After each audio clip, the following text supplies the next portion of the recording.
सत्ता का खेल तो चलेगा, सरकारें आएंगी जाएंगी, पार्टियां बनेगी बिगड़ेंगी, मगर ये देश रहना चाहिए, इस देश का लोकतंत्र अमर रहना चाहिए।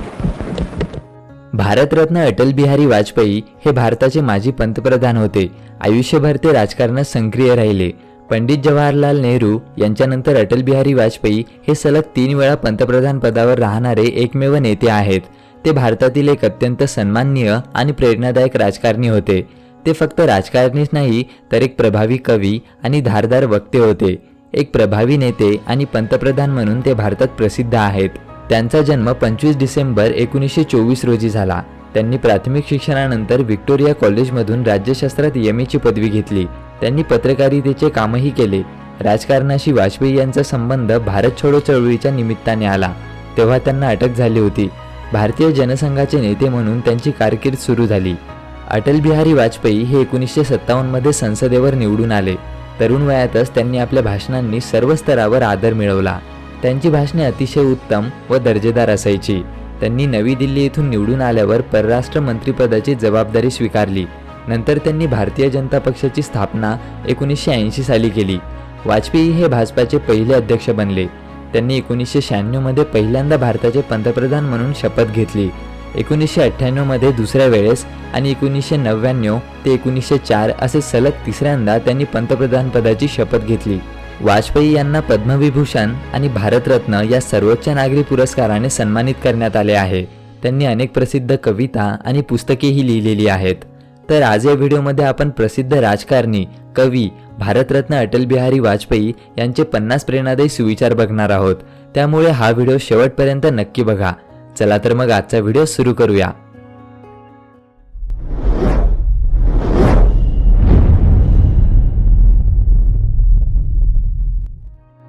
आम्ही आमच्या पद्धतीने देशाची सेवा करत आहोत।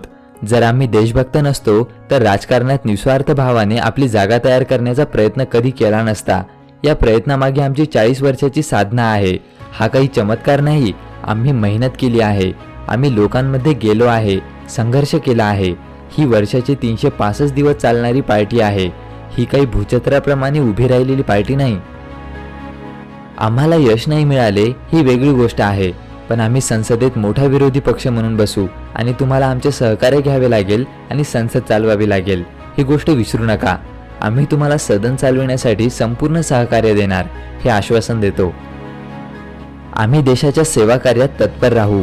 आम्ही जे कार्य हातात घेतले आहे ते जोपर्यंत राष्ट्र उद्देश पूर्ण होत नाही तोपर्यंत आम्ही आरामात बसणार नाही। ते पूर्ण केल्याशिवाय विश्राम करणार नाही। मी मरणाला घाबरत नाही, मी बदनामीला घाबरतो। छोट्या मनाने कोणी मोठे होत नाही, तुटलेल्या हृदयाने कोणी उभे राहत नाही। आपण मित्र बदलू शकतो, पण आपण शेजारी बदलू शकत नाही। आपला देश एक मंदिर आहे आणि आपण त्याचे पुजारी आहोत। आपण राष्ट्रदेवतेच्या पूजेमध्ये स्वतःला समर्पित केले पाहिजे। भारतासाठी निष्ठा ठेवणारे सर्व भारतीय एक आहेत, मग त्यांचा धर्म, जात, प्रदेश वेगळा का असेना। मनुष्य बना, फक्त नावानेच नाही, रूपाने नाही, चेहऱ्याने नाही, तर बुद्धीने, मनाने, ज्ञानाने, इतिहासाने, भूगोलने, संस्कृतीने, परंपरेने, धर्माने आणि नद्यांनी आपल्याला एकसाथ बांधले आहे। आम्ही अहिंसेवर विश्वास ठेवतो। आमची इच्छा आहे की जगातील समस्येचे समाधान शांती आणि समजदारीने व्हावे। जे काल होते ते आज नाही आहेत, जे आज आहेत ते उद्या नसतील। असणे नसणे हा क्रम नेहमी चालत राहील। आम्ही आहोत, आम्ही राहणार हा भ्रम पाळला जात राहील। कौरव कोण, कोण पांडव कठीण प्रश्न आहे। दोन्हीकडे शकुनीचा कुटजाल फैललेला आहे। धर्मराजने जुगारची लत सोडली नाही आहे। प्रत्येक पंचायतीमध्ये पांचाली अपमानित आहे। या देशासाठी माझी एक दृष्टी आहे, असा भारत जो भूक, भय, निरक्षरता आणि अभावापासून मुक्त असेल। जोपर्यंत सामाजिक न्याय नाही आहे तोपर्यंत स्वातंत्र्यता अपूर्ण आहे। अस्पृश्यता कायद्याच्याच विरुद्ध नाही तर परमात्मा आणि मानवतेच्या विरुद्धही एक गंभीर अपराध आहे। माझ्याजवळ ना आजोबाची संपत्ती आहे ना बापाची संपत्ती आहे। माझ्याजवळ फक्त आईचा आशीर्वाद आहे, जे या सर्वांपेक्षा खूप मोठा आहे। भूकमारी काही ईश्वराचे विधान नाही आहे, हे तर मानवी व्यवस्थेच्या अपयशाचा परिणाम आहे. माझी कविता युद्धाचे ऐलान आहे, पराजयाची प्रस्तावना नाही. माझी कविता हारलेल्या सैनिकाचा नैराश्य निनाद नाही, लढणाऱ्या योद्धाचा जय संकल्प आहे. ती निराशेचा स्वर नाही, आत्मविश्वासाचा जयघोष आहे. देशात जी भेदभावाची भिंत उभी आहे तिचे पडणे आवश्यक आहे. मानवामानवातील भेदभाव मिटवण्यासाठी एका राष्ट्रीय अभियानाची आवश्यकता आहे. ध्येयासाठी केलेली कठोर मेहनत कधीच तुमच्यावर थकवा आणत नाही, ती तुमच्यासाठी समाधानच आणते.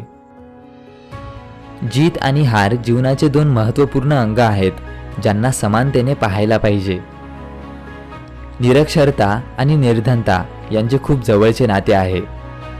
परिवार कल्याणाचे यश महिलांना त्यांच्या जीवनाशी पूर्ण स्वतंत्रता देण्यावर अवलंबून आहे. सत्य हे सर्वात शक्तिशाली शस्त्र आहे. सर्वांना माहीत आहे की सरकारी जागेवर शस्त्र घेऊन जाता येत नाही. मोठ्यात मोठे शिक्षण का असेना, त्याचा आधार आपली मातृभाषा असायला पाहिजे. समतेसोबत ममता, अधिकारासह आत्मीयता, वैभवासह साधेपणा हे नवनिर्माणाचे प्राचीन आधारस्तंभ आहेत. या स्तंभावर आपल्याला भावी भारताचे भवन उभे करायचे आहे.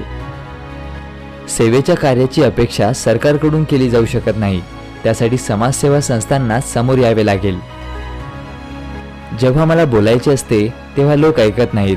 जेव्हा लोकांची इच्छा असते की मी बोलावे तेव्हा माझ्याकडे बोलायला काहीच नसते. मी इथे वचन घेऊन नाही, उद्देश घेऊन आलेलो आहे.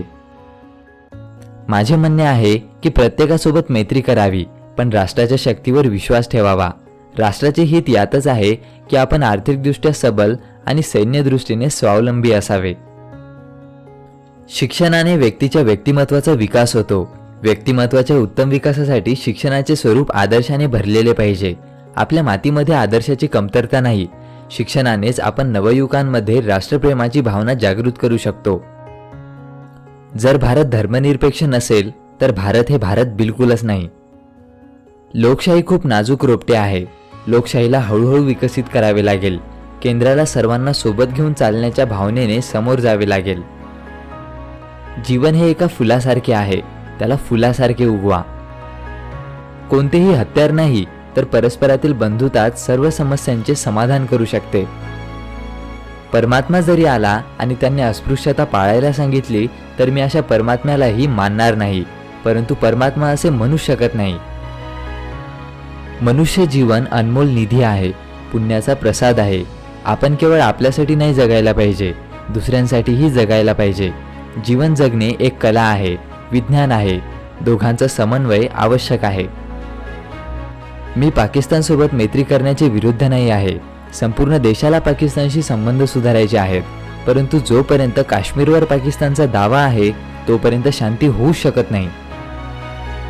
झाडावर चढलेला मनुष्य उंच दिसतो, खोडाजवळ उभा असलेला व्यक्ती लहान दिसतो. मनुष्य ना उंच असतो ना लहान असतो, माणूस माणूस असतो.